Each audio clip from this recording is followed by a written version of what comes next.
Em, Japonés chido. Muchas gracias por estarnos escuchando. Esto es parte de Chisme Samurai, un programa de Japón de chido donde echamos chismes sobre todas esas cosas que no pueden ser sino japonesas. Y la razón por la que estamos aquí, el buen Ultraman y yo, es porque hubo una pregunta por ahí en las profundidades de la web. Y quizá si usted se está preguntando, oye, no sé a qué te refieres con esa pregunta. Pues es porque esa pregunta sucedió en las profundidades de Patreon.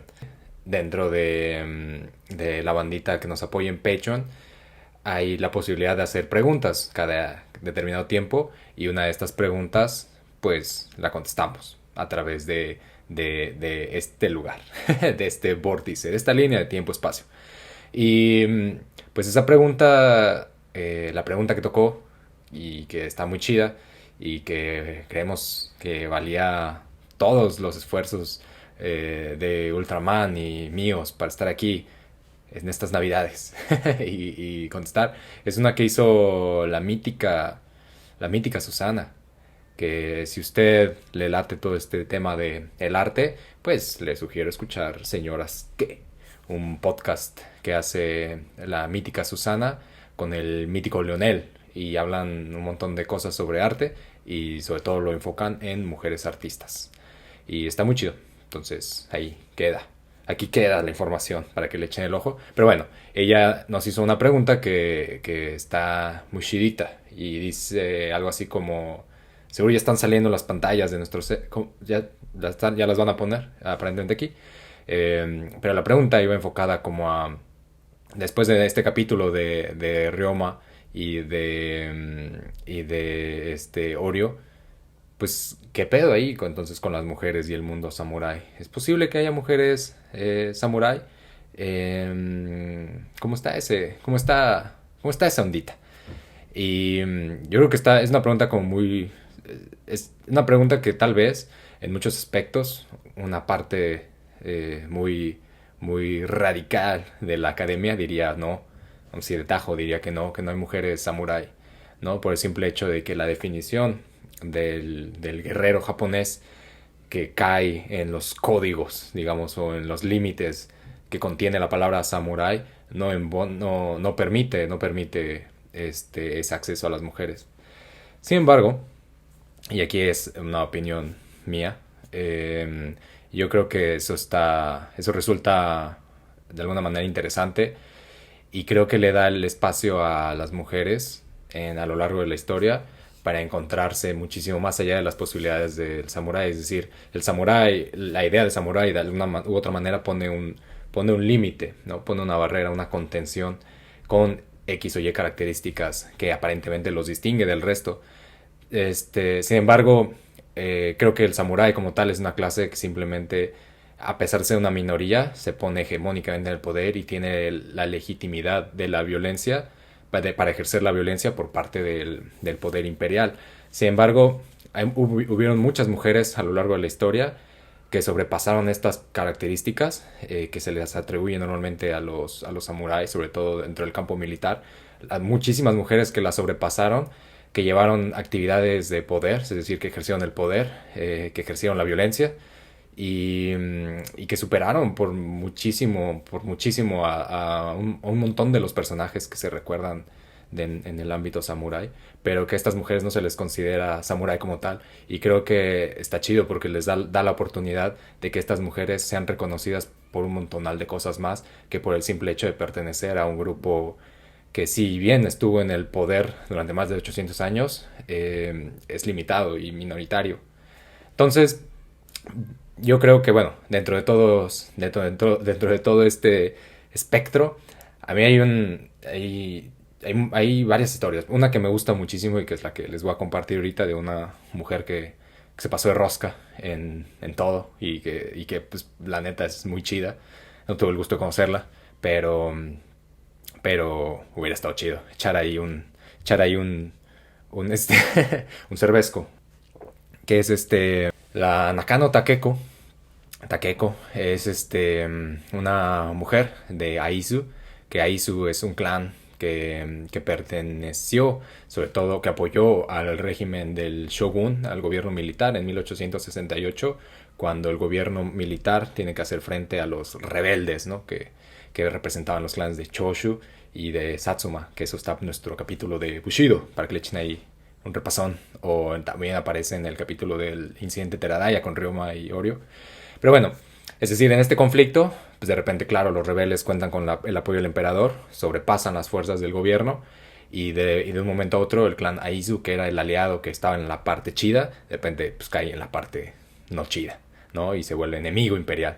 Entonces lo locochón es que este clan pues empieza pues nada, tiene que defender, ¿no? Sus posiciones, y llegado octubre de 1868, las fuerzas imperiales ya rodean al castillo, a la fortaleza del castillo de Aizu, del territorio de Aizu, que no se llama el castillo de Aizu, pero le diremos el castillo de Aizu. Pero bueno, lo rodean y hay una fuerza, hay un montón de datos de que al menos dentro del castillo o dentro del territorio del castillo, más de 200 mujeres, niños y ancianos se suicidan.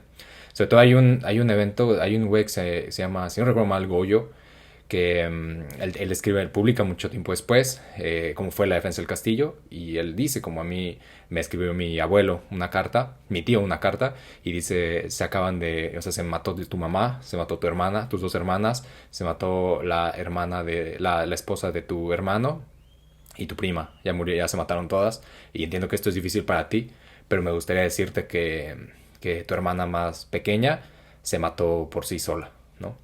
Y esto de alguna manera hace pensar que el rol de las mujeres dentro del castillo estaba orientado hacia justo eso, hacia el suicidio, si es que el castillo fuera como tal asediado, ¿no? Sin embargo, hubo otra racita de mujeres que está encabezada por Takeko, que Takeko estaba dentro de una cierta élite militar en la Shavisa Samurai. Es decir, su familia pertenecía a una cierta élite samurái. Entonces Takeko se las sabía todas. Sabía manejar sobre todo la naginata, que es una lanza. Y ella era muy, muy trucha con ella. Entonces ella lo que propone es junto a un grupo, sobre todo con su hermana Yuko y su mamá Koko. Ellas forman un grupo que le llaman, si no recuerdo mal, las Yoshingumi, creo que sí, por aquí debe estar anotado tal vez. Sí, Yoshingumi.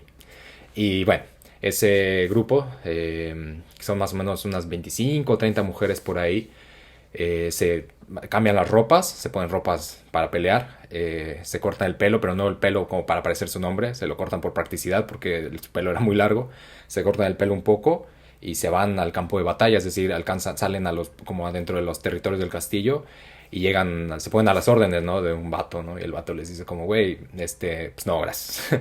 Pero no gracias, no porque no sepan pelear, sino porque era muy sabido que ellas sabían pelear, sino porque este vato dice, güey, es que me da cosa que vayan a pensar que el ejército de Aizu está tan debilitado que tiene que hacer uso de las mujeres del castillo, ¿no? Entonces, pues total, le dice el Takeko como, ¿sabes qué? Pues huevos, güey, me voy. Y se va y llega con otro grupo y les proponen, ¿no? En el grupo como, güey, tengo una estrategia, ¿por qué no nosotros nos escapamos por aquí, salimos, rodeamos las tropas imperiales y las cortamos de tal manera que podamos envolverlos, ¿no? Mientras nosotros hacemos eso, ustedes las sorprenden y desde el castillo asediamos, ¿no? Disparamos con lo que tengamos.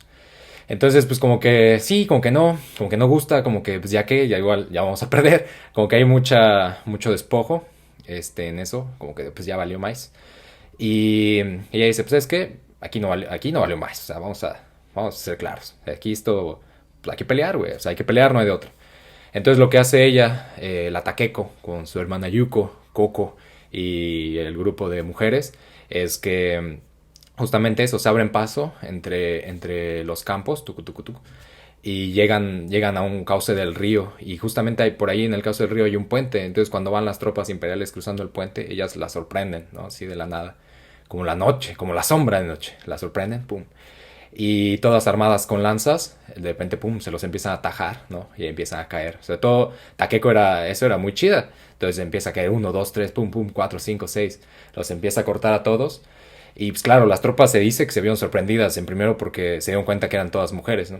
Pero no en ningún registro queda claro que sean sorprendidos porque eso fuera inusual, sino que se ven sorprendidos porque no se esperaban que un grupo de mujeres fuera a llegar por la retaguardia, pero no por el hecho de que sean necesariamente mujeres y que eso les impidiera en cualquier momento combatir.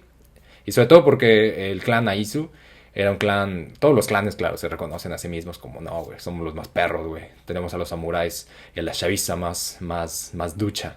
Pero el clan Aizu como tal, pues sí tenía cierto reconocimiento, sobre todo en el uso de la lanza. Y pues total, logran hacerse de un par de, digamos que de unos minutos de victoria, pero llegan por el otro lado del puente, un grupo de tropas que las encañona, ¿no? Y las hace, digamos que les hacen un sándwich. Entonces a la mítica Takeko le toca un disparo en el pecho y la tira, pum, la tira del puente. Entonces se dice que su hermana se dio cuenta, Yuko, ¿no? Y cuando se baja al cauce del río, bueno, a la orilla del río, a ver qué pedo, como está bien, Takeko le dice como, güey, córtame la cabeza, porque si no, me la van a cortar aquí y va a valer madres. Entonces, pues, échame la mano, güey. Y pues la mítica Yuko también mítica. También la Yuko pues, le corta la cabeza y se la lleva. Se alcanzan a regresar las mujeres que quedan. Creo que quedan, si no recuerdo mal, que quedarán como unas 6 7. Regresan al castillo. Dicen lo que ven.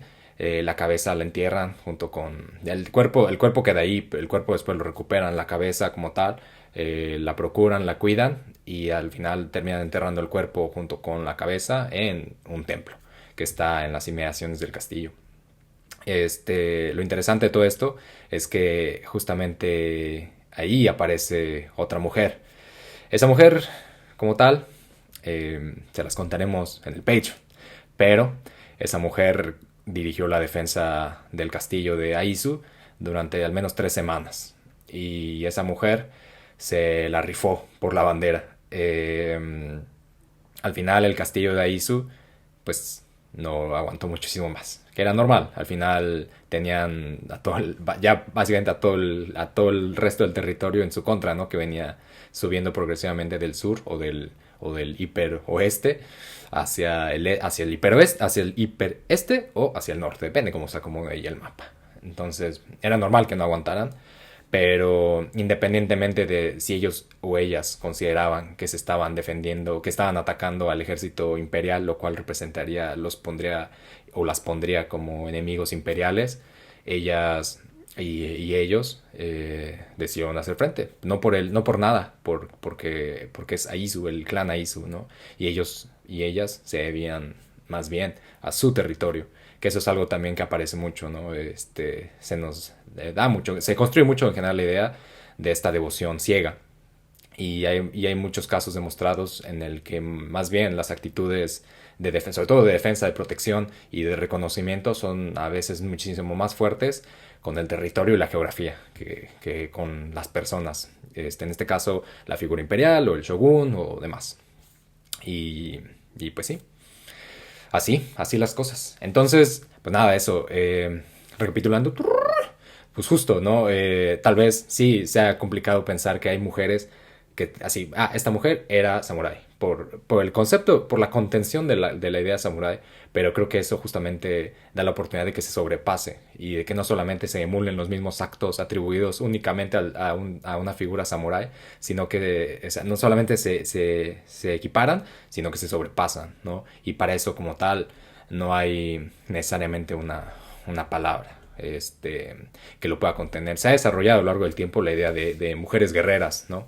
Con el carácter de mujer, con el carácter de grupo, de persona y de guerra, ¿no? El mismo que se utiliza para el de Bushi.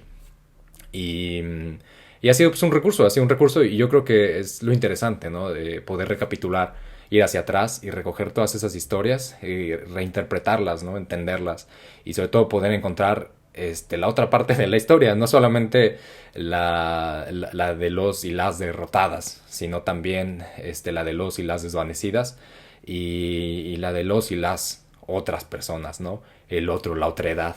Creo que conforme se pueda hacer eso, seguramente iremos descubriendo muchísimas más cosas y entendiendo la historia de una forma muchísimo más compleja y no de la manera tan simplista que a veces nosotros mismos reconstruimos, ¿no? Y se nos da.